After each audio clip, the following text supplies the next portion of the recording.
और आपको बताएं कि जम्मू कश्मीर में मौसम का मिजाज लगातार बदल रहा है। एक तरफ जहां रात के टेम्परेचर में गिरावट दर्ज की जा रही है, वहीं दिन के वक्त टेम्परेचर मामूल से ऊपर बना हुआ है। मौसम महकमे ने आने वाले दिनों में बारिश और बर्फबारी का इंतबाह जारी किया है। मेट्रोलॉजिकल सेंटर श्रीनगर के मुताबिक 23 जनवरी को जम्मू और कश्मीर डिवीजन के कुल 9 जिलों में शदीद बारिश और बर्फबारी के अंदेशे को देखते हुए ऑरेंज अलर्ट जारी कर दिया गया है। इनमें जम्मू डिवीजन के रियासी, उधमपुर, डोडा, रामबन और किश्तवाड़, जबकि कश्मीर डिवीजन के शोपियां, कुलगाम, अनंतनाग और पुलवामा जिले शामिल हैं। महकमे का इम्कान है कि इस दौरान कुछ इलाकों में 115 से 204 मिलीमीटर तक बारिश और बर्फबारी हो सकती है। वादी के ज्यादातर हिस्सों में कोल्ड वेव के सबब रात के टेम्परेचर में फिर से गिरावट दर्ज की गई है। हालांकि दिन का टेम्परेचर मामूल से 4 से 8 डिग्री तक ज्यादा बना हुआ है। वहीं जम्मू समेत मैदानी इलाकों में मौसम साफ रहने से दिन के टेम्परेचर में उछाल देखा गया है। मौसम महकमे ने इंतबाह दिया है कि 27 जनवरी तक मौसम का ये बदला हुआ रुख बना रह सकता है, जिससे यौम जमहूरियत तकरीब पर भी असर पड़ने के इम्कान हैं।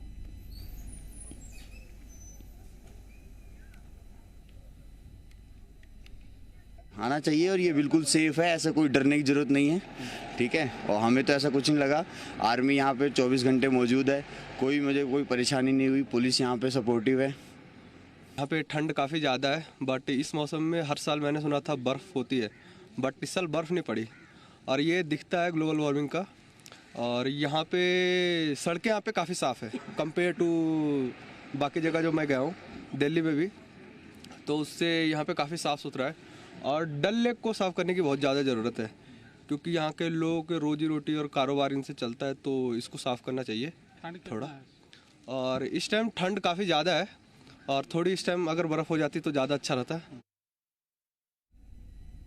और मज़ीद जानकारी के लिए हमारे नुमाइंदे आखिब डार श्रीनगर से हमारे साथ जुड़ गए हैं और गौहर मलिक हमारे साथ गुलमर्ग से जुड़ गए हैं। आखिब, आपसे जानना चाहेंगे श्रीनगर की में क्या सूरत हाल है मौसम के हवाले से?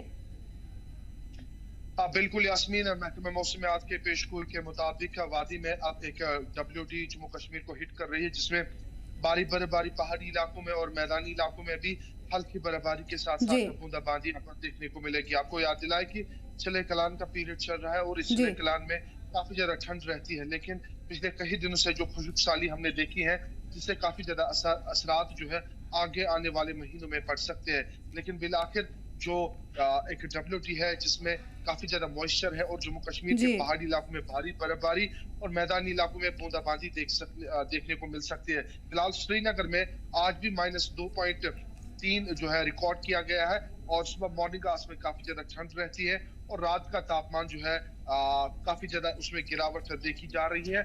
और जिस तरीके से अब पेशगोई है और आज शाम से ही धीरे धीरे जो है अब बादल पूरे वादी के साथ साथ श्रीनगर में भी रहेंगे और कल इस WD की मेन एक्टिविटी है, यानी कि कल श्रीनगर के साथ साथ जो मैदानी इलाके हैं वहां पे बर्फबारी देखने को मिलेगी। हालांकि अभी श्रीनगर में धूप निकल आई है, लेकिन उस धूप के साथ ही जो है ठंडी ठंडी हवाएं भी चल रही जी बिल्कुल, ठंडी हवा यहाँ देखने को मिल रही है, महसूस की जा रही हैं। हालांकि धूप निकली हुई है लेकिन उसमें सर्दी महसूस की जा रही है, क्योंकि जो हवा है वो काफ़ी सर्द है। गौहर मलिक, आपसे जानना चाहेंगे गुलमर्ग में मौसम की सूरत हाल क्या है? ऑरेंज अलर्ट भी जारी किया गया है महकमे मौसमियात की तरफ से। तो बिल्कुल यास्मीन, अगर हम बात करें मशहूर सब्ज़ मुकाम गुलमर्ग थी, तो गुलमर्ग में जो 31 दिसंबर जो लास्ट बर्फबारी हुई थी, तो अभी अगर हम मेन गुलमर्ग की बात करें तो वहां पर जो मैदान में बर्फ मौजूद थी वो आहिस्ता से अब पिघल गई है, मगर ऊपर जो गंडोला का सेकंड फेज कंगडोरी या अपर माउंटेन है या सनशाइन के वहां पर अभी भी थोड़ी सी बर्फ मौजूद है। मगर अगर अब इंतजार है तो वो सिर्फ बर्फबारी का है, क्योंकि यहाँ पर जितने सयाह आ रहे हैं वो बर्फबारी का मजा लेने के लिए आते हैं। इन विंटर्स में बर्फबारी काफी ज्यादा कम देखने को मिल रही है। हालांकि इस टाइम की अगर हम बात करें तो चिला कलान का इस वक्त मिड पीरियड चल रहा है, अब आहिस्ता आहिस्ता चिला कलान भी करने को आ रहा है। मगर यहाँ पर इस वक्त मैं खड़ा हूँ, इस वक्त तो यहाँ पर 2-3 फीट के करीब बर्फबारी हुआ करती थी, मगर ड्राई पीरियड चलते हैं। यहाँ पर इस वक्त टोटली बर्फबारी मौजूद नहीं है। आज सुबह से यहाँ पर अगर हम गुलमर्ग की बात करें तो अच्छी खासी धूप निकली हुई है। हालांकि दिन में यहाँ पर धूप होती है, मगर सुबह शाम काफी ठंड लोग महसूस करते हैं, सर्दी की लहर चलती है। और सुबह जब लोग नींद से उठते हैं तो काफी कोहरा लगा हुआ होता है। तो उस हवाले से यहाँ पर जो गुलमर्ग का रोड है उस पर पहले से ही एडवाइजरी है कि एंटी स्किड चेंज के बगैर किसी को जाने की इजाजत नहीं है।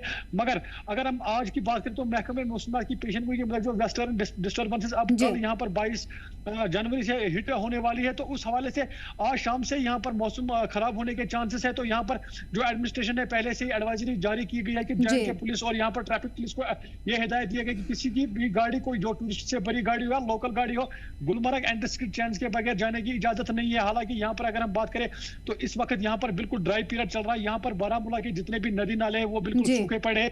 जो आने वाले वक्त में यहाँ पर समर्स में जो क्रॉप सीजन होता है उसमें यहाँ पर एग्रीकल्चर और हॉर्टिकल्चर जुड़े जो लोग हैं उनके कारोबार जो फसलें हैं उन पे असर पड़ सकता है। यहाँ पर इस वक्त बर्फबारी का होना जरूरी है क्योंकि सनशाइन पीक पे जो ग्लेशियर्स बनते हैं उन्हीं का पानी जो यहाँ पर समर्स में मेल्ट होता है वो इन नाला फिरोजपुरा, नाला निंगली उनमें आता है और सारे बारामूला डिस्ट्रिक्ट को जो है वो पानी मैसर होता है। मगर बिल्कुल वो इस वक्त सूखे हुए हैं और यहाँ पर अब लोग दुआएं कर रहे हैं कि जल्द से जल्द अच्छी खासी बर्फबारी हो। उम्मीद की जा रही है और दुआ की जा रही है कि जल्दी से जल्दी बर्फबारी हो यहाँ पर। और फिरोज खान हमारे साथ लद्दाख से जुड़ गए हैं। फिरोज, लद्दाख में मौसम के हवाले से क्या सूरत हाल है?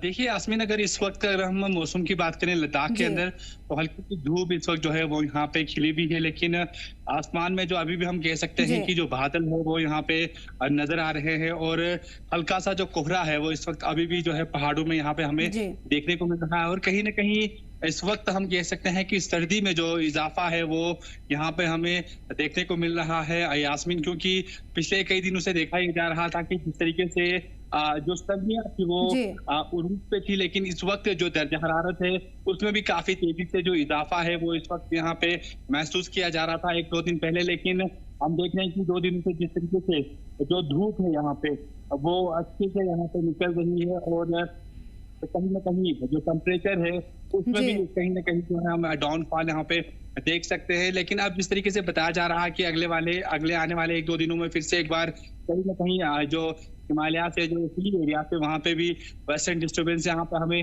देखने को मिल सकती है। उसको लेकर कहीं ना कहीं जो मेट्रोलॉजिकल डिपार्टमेंट की तरफ से जो प्रेडिक्शन है वो यहाँ पे की जा चुकी है इस वक्त। तो इसी चीज को मद्देनजर रखते हुए इस वक्त हम ये देख रहे हैं कि यास्मीन जो यहाँ पे जो लद्दाख पुलिस है या यहाँ की एडमिनिस्ट्रेशन है उसकी तरफ से जो है आए दिन यहाँ पे एडवाइजरी लोगों के लिए यहाँ पे जारी की जाती है, क्योंकि जो NH1 है यहाँ का, जैसे कि श्रीनगर से जो लद्दाख का जो रूट पड़ता है यहाँ पे उसमें अक्सर जो है पस्तियां यहाँ पे गिराती हैं, उस वजह से कहीं ना कहीं जो खतरा जो है वो यहाँ पे लाहक रहता है।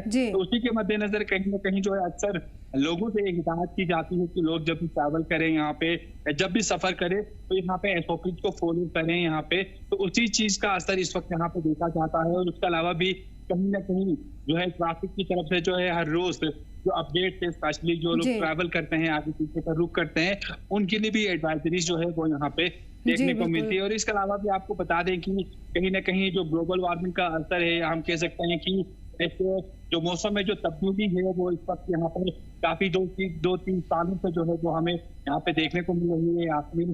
क्योंकि इस समय जहाँ पे लगभग आज से 4-5 साल पहले या 6 साल पहले की अगर हम बात करें, इस वक्त लद्दाख के अंदर लगभग 6 से लेके 7 फीट तक जो बर्फ है वो हमें यहाँ पे देखने को मिलती थी। लेकिन जिस तरीके से जो ग्लोबल वार्मिंग का असर है उसका असर कहीं ना कहीं जो है यहाँ के ग्लेशियर्स को जो है काफी बुरी तरीके से यहाँ पे इफेक्ट कर रहा है, क्योंकि यहाँ जो मेन जो 2 बड़े ग्लेशियर्स थे यहाँ पे, चाहे हम नून पीक की बात करें या बाकी जो ग्लेशियर्स थे लद्दाख के अंदर, वो जो है इस वक्त काफी तेजी से जो है वो मेल्ट हो रहे हैं और कहीं ना कहीं आने वाले वक्त में लद्दाख के लिए एक बहुत बड़ा एक अलार्मिंग जो है ग्लोबल वार्मिंग का बहुत ही खतरनाक असर यहाँ देखने को मिल रहा है। आखिर ग्लोबल वार्मिंग को लेकर लगातार यहाँ देखने को मिल रहा है कि जितनी बर्फबारी जो मौसम इस दौरान होना चाहिए था वैसा नहीं देखने को मिल रहा है। महकमा मौसमियात की तरफ से क्या कुछ इंतबाह दिया गया इसको लेकर और क्या कुछ एहतियात बरतने के लिए कहा गया है? बिल्कुल यास्मीन, जिस तरीके से मेरे सहयोगी जो फेरोज है उनने कहा कि ग्लोबल वार्मिंग की वजह से काफी ज्यादा तब्दीली क्लाइमेट में देखी जा रही है। बिल्कुल वादी कश्मीर में, बिल्कुल श्रीनगर में भी ऐसा देखा जा रहा है। हालांकि हम चिले कलान में अभी मौजूद है और इस चिले कलान में 3-3, 4-4 फीट बर्फबारी हुआ करती थी। और आज जिस तरीके से धूप निकल आती है और धूप के साथ साथ जिस तरीके से मौसम खुश्क चल रहा है, तो ऐसा लगता है कि हम अप्रैल में अभी है। हालांकि जो पौधे हैं उनमें बड्स निकल आए, यानी कि फ्लावर्स निकल आए हैं, तो जो पहले ही सीजन से पहले ही ये सब चीजें होना, ये इस चीज का संकेत दे रहा है कि कुछ ना कुछ तब्दीली बहुत जल्दी हुई है। और ग्लोबल वार्मिंग की वजह से न सिर्फ यहाँ के जो आबो हवा है, बल्कि यहाँ के जो दरिया है वो सूखे पड़े हुए हैं, और ये इस चीज का संकेत देता है कि आगे आने वाला कल, यानी कि समर्स में जिस तरीके से एग्रीकल्चर पर्पस के लिए जो पानी की जरूरत होती है, वो कहीं ना कहीं उस चीज की शॉर्टेज होगी और खुशहाली होने के काफी ज्यादा इम्कान रहते हैं जब ग्लोबल वार्मिंग, क्योंकि ग्लोबल वार्मिंग की वजह से चाहे हम धुआं की बात करेंगे या बाकी जो बिल्कुल ग्लोबल वार्मिंग का यहाँ असर देखने को मिल रहा है, क्योंकि यहाँ पर बर्फबारी का कम असर देखने को मिल रहा है। अब बर्फबारी कम हुई है जिसकी वजह से एग्रीकल्चर और जो माहौल है, जो पानी के वसाइल हैं, उस पर भी असर पड़ने के इम्कान यहाँ पर जाहिर किए जा रहे हैं। गौहर हमारे साथ हैं अभी भी गुलमर्ग से। गौहर, किस तरह से अब देख रहे हैं कि बर्फबारी को लेकर इंतबाह तो दिया गया है, तो क्या कुछ एहतियात बरतने के लिए कहा गया है और क्या इससे सयाहों की आमद में इजाफा होगा? बिल्कुल यास्मीन, अगर हम बात करें तो मशहूर सैरगज़ा मुकाम गुलमर्ग की, तो यहाँ पर जब पिछले साल प्रधानमंत्री नरेंद्र मोदी जी ने जारमोरा टनल का सोनमर्ग में इनॉग्रेशन किया, तो उन्होंने कहा था कि Gulmarg winter capital of India है। मगर विंटर कैपिटल ऑफ इंडिया वो बर्फ के लिए माना जाता है, क्योंकि बर्फ अगर होगी तो यहाँ पर दुनिया फॉरेन से टूरिस्ट आते हैं, बाहर की रियासतों से टूरिस्ट आते हैं, वो यहाँ पर स्कीइंग कोर्स करने के लिए आते हैं। मगर इस वक्त अगर हम गुलमर्ग की बात करें तो स्कीइंग के लिए वहाँ पर बर्फबारी इस वक्त मौजूद नहीं है। तो ये एक ग्लोबल वार्मिंग का इफेक्ट दिख रहा है यहाँ पर, क्योंकि यहाँ पर जो गुलमर्ग में अब लगता है टूरिस्ट डेस्टिनेशन पे पोल्यूशन हो रहा है, तो उस हवाले से यहाँ पर बर्फ कम गिरती है। यहाँ पर गुलमर्ग की अगर बात करें तो 7-8 फीट के करीब वहां पर बर्फबारी होती थी, जो वहां पर लगभग अप्रैल तक रहती थी। मगर इस वक्त अगर बात करें तो गुलमर्ग मेन बाउल में कुछ भी बर्फबारी मौजूद नहीं है। हालांकि 2-3 फीट के करीब वहां पर जो अफरवर्ड माउंटेन है वहां पर बर्फबारी मौजूद है। उस हवाले से यहाँ पर लोगों में चिंता का विषय है। यहाँ पर जो टूरिज्म के साथ जुड़े लोग हैं उनके लिए यहाँ पर परेशानी का विषय है, क्योंकि उनका कारोबार इसे रुक जाता है कि हालांकि टूरिस्ट आते थे यहाँ पर इस विंटर्स में कि गुलमर्ग में बर्फबारी का मजा ले, इस वक्त भी टूरिस्ट का रश दिख रहा है, मगर गुलमर्ग में वहां पर टूरिस्ट को निराशा महसूस होती है, क्योंकि वहां पर इस वक्त बर्फबारी मौजूद नहीं है। जितनी बर्फबारी यहाँ होनी चाहिए थी उससे कम नजर आ रही है, लेकिन अब उम्मीद की जा रही है और दुआ की जा रही है कि जो बर्फबारी है वो हो, ताकि जो भी नुकसान यहाँ पर बर्फबारी ना होने से होगा उससे बचा जा सके। इसलिए लोग दुआएं करें कि बर्फबारी ज्यादा से ज्यादा हो। बहुत बहुत शुक्रिया आप लोगों का इन तमाम जानकारी के लिए।